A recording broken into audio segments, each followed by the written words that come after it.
নমস্কার, আপনারা দেখছেন হাওড়ার সংবাদ ইউটিউব চ্যানেল। আপনাদের সাথে আমি সায়ন্তিকা। জানাবো আজকের বাছাই করা কিছু গুরুত্বপূর্ণ খবর। প্রধান সংবাদগুলি জানার আগে শুরুতে দেখে নিন আজকের হেডলাইন্স। আরজিকর কাণ্ডের নয়া মোড়, সিবিআই এর হাতে তালিকা দিলেন ডাক্তাররা। কাদের নাম রয়েছে জানলে অবাক হবেন, বলার আগে ভাবা। 5 তারিখ সুপ্রিম কোর্টে ভালো কোনো রিপোর্ট দিতে চলেছে সিবিআই, জানালেন ডাক্তাররা। স্বাস্থ্য দপ্তরের দুর্নীতিতে কতজন জেলে যায় দেখুন বিস্ফোরক দাবি শুভেন্দুর। মমতার দ্বিতীয় চিঠির জবাব কেন্দ্রে, পাবলিকের মার দুনিয়ার পার। আরজিকর কাণ্ডে ফের স্বমহিমায় দিলীপ। ডিএনএ পরীক্ষার রিপোর্টে স্পষ্ট সঞ্জয়ই একমাত্র ধর্ষক। আসছি বিস্তারিত খবরে।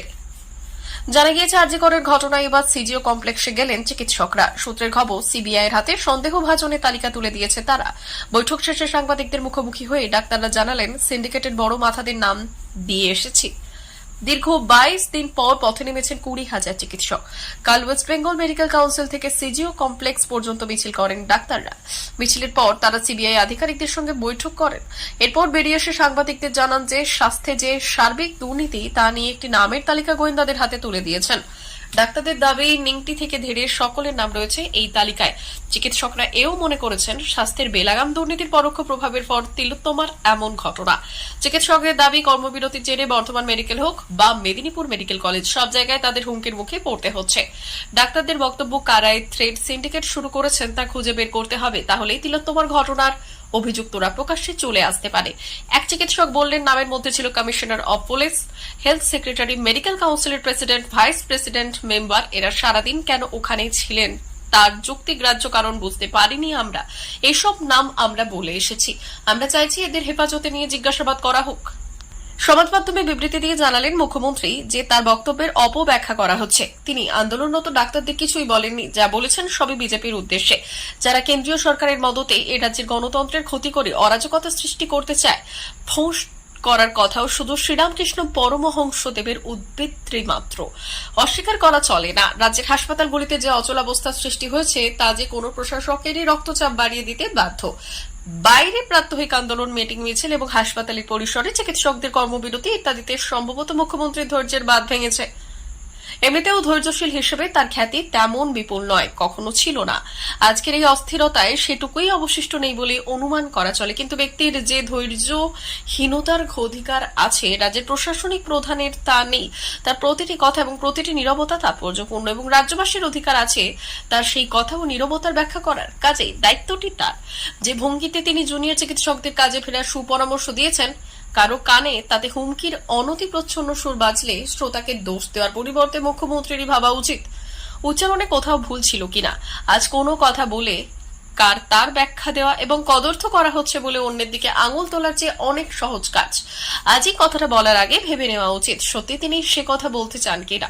ঘটনা হলো, যে কথাগুলি মুখ্যমন্ত্রীর বলা উচিত ছিল, যে কথাগুলি রাজ্যের প্রশাসনিক প্রধানের কাছে প্রত্যাশিত ছিল, তার অনেকগুলি তিনি গত 3 সপ্তাহে বলে উঠতে পারেননি। রাজ্যের সর্বময় কর্তা হিসেবে তার দায়িত্ব ছিল নিঃশর্ত ক্ষমা প্রার্থনা করার। নিহত চিকিৎসকের পরিবারের কাছে, রাজ্যের চিকিৎসক সমাজের কাছে, রাজ্যের বৃহত্তর জনগোষ্ঠীর কাছে যে বিপুল প্রশাসনিক ব্যর্থতায় শেষ অবধি এমন ভয়ঙ্কর মর্মান্তিক ঘটনা ঘটে, তার দায় রাজ্যের প্রশাসনিক প্রধানকে নিতেই হবে। রাজ্যের সমস্ত কৃতিত্বেই যখন তার একছত্র অধিকার, ব্যর্থতার দায়ও তার। মুখ্যমন্ত্রীর কর্তব্য ছিল এই ঘটনাটিকে সংকীর্ণ রাজনীতির বাইরে রাখা। বিরোধী দলগুলি প্রশ্নটিকে দলীয় রাজনীতির পাঁকে টেনে নিয়ে যেতে চাইলেও রাজ্যের প্রধান হিসেবে তার ঊর্ধ্বে থাকা উচিত ছিল। মুখ্যমন্ত্রী সম্পূর্ণ বিপরীত পথে হেঁটেছেন। তার উচিত ছিল মানুষকে আশ্বস্ত করা, এমন ঘটনা আর কখনো ঘটবে না। পশ্চিমবঙ্গের কোনো প্রান্তে নয়, সেই আশ্বাসও তার কাছে পাওয়া যায়নি। এমন ক্রান্তিকালেও তিনি রাজনীতির পরিধিকে অতিক্রম করতে পারলেন না। এর থেকে বড় ব্যর্থতা আর কি। আগামী 5ই সেপ্টেম্বর আরজিকরের ঘটনার শুনানি রয়েছে সুপ্রিম কোর্টে। সেই দিন কি বড় কোনো তথ্য দিতে চলেছে সিবিআই? ইঙ্গিত কিন্তু তেমনটাই মিলছে চিকিৎসকদের কাছ থেকে। ডাক্তারদের দাবি, গোয়েন্দা আধিকারিকরা তাদের জানিয়েছেন ওই দিন শীর্ষ আদালতে ভালো কিছু রিপোর্ট জমা দিতে চলেছেন তারা। বস্তুত কাল প্রায় 20,000 চিকিৎসক তিলোত্তমার বিচারের দাবিতে পথে নেমেছিলেন। ওয়েস্ট বেঙ্গল মেডিকেল কাউন্সিল থেকে সিজিও কমপ্লেক্স পর্যন্ত মিছিল করেন তারা। তারপর 4 প্রতিনিধি দেখা করেন সিবিআই আধিকারিকদের সঙ্গে। ডাক্তারদের দাবি, তারা একটি তালিকা গোয়েন্দাদের দিয়ে এসেছেন। কাদের দ্রুত তদন্তে ডাকা উচিত তাও মার্ক করে দিয়ে এসেছেন তারা। এদিন সিজিও থেকে বেরোনোর পর চিকিৎসকরা সংবাদ মাধ্যমে জানান যে সিবিআই এর কাছ থেকে তারা আশ্বাস পেয়েছেন দ্রুত বিচার পাওয়া যাবে। সেই সূত্রে তারা এটাও জানতে পেরেছেন আগামী 5ই সেপ্টেম্বর সুপ্রিম কোর্টের শুনানিতে ভালো কিছু রিপোর্ট জমা দিতে পারে কেন্দ্রীয় এজেন্সি। আন্দোলনরত চিকিৎসক বললেন, সিবিআই আধিকারিকরা আমাদের আশ্বস্ত করেছেন, তারা জানিয়েছেন যে তারা নিজেদের বেস্টটুকু দিয়ে চেষ্টা করছেন।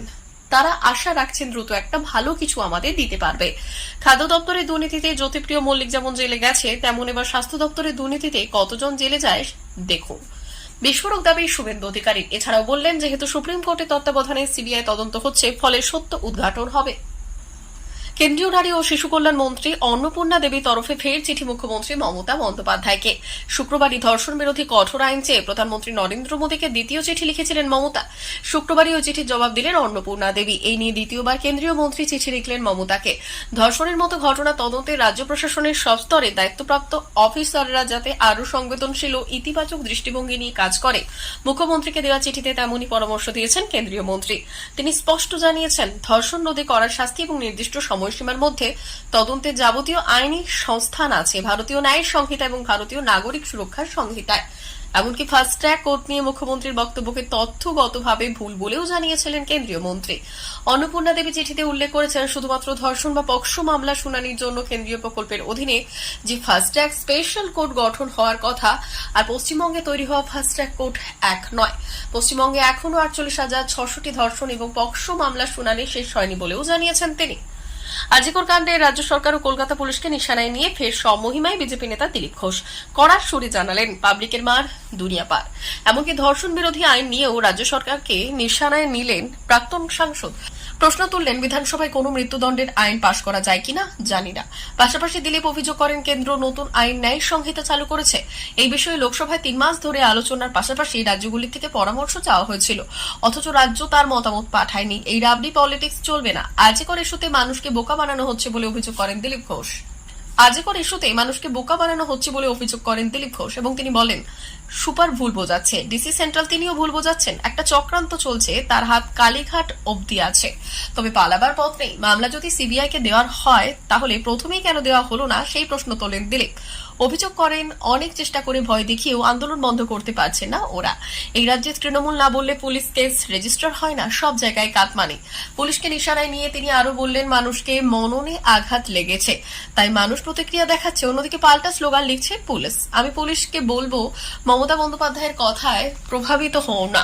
একই সঙ্গে চেনা ভঙ্গিতে দিলীপ বললেন, পাবলিকের মার দুনিয়া পা, যতদিন না নির্যাতিতা বিচার পাচ্ছে ততদিন আন্দোলন চালিয়ে যাওয়ার হুঁশিয়ারি দিয়ে দিলীপ বললেন, গণেশ পুজো আসছে, তারপর বিশ্বকর্মা পুজো, এরপর পুজো। ওরা ভাবছে সবাই ভুলে যাবে, আমরা কিন্তু রাস্তায় আছি। দুর্গাপুজো কমিটিগুলিকে বার্তা দিয়ে তিনি আরো জানান, অনেক পুজো কমিটির দম আছে, তারা টাকার কাছে বিক্রি হয়নি। সরকারি টাকার কবে দুর্গাপুজো হয়েছে, বিবেক থাকলে ওই পাপের টাকা নেবেন না। আরজিকর কাণ্ডে এবার নয়া মোড়। কলকাতা পুলিশের দাবি সম্ভবত সত্যি। সেন্ট্রাল ফরেন্সিক সায়েন্স ল্যাব থেকে প্রাপ্ত ডিএনএ পরীক্ষার রিপোর্ট অনুসারে ধৃত সিভিক ভলেন্টিয়ার সঞ্জয় রায় ধর্ষণের সাথে জড়িত বলে প্রমাণিত হয়েছে।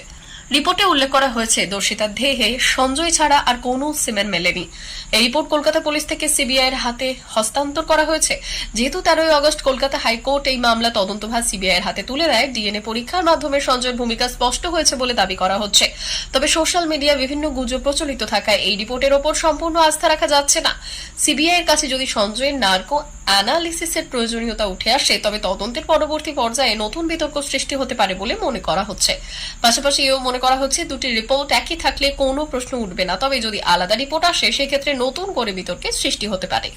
প্রিয় দর্শক, আমাদের চ্যানেলের সঠিক খবর নিয়মিত পেতে চ্যানেলটি সাবস্ক্রাইব করুন। ধন্যবাদ।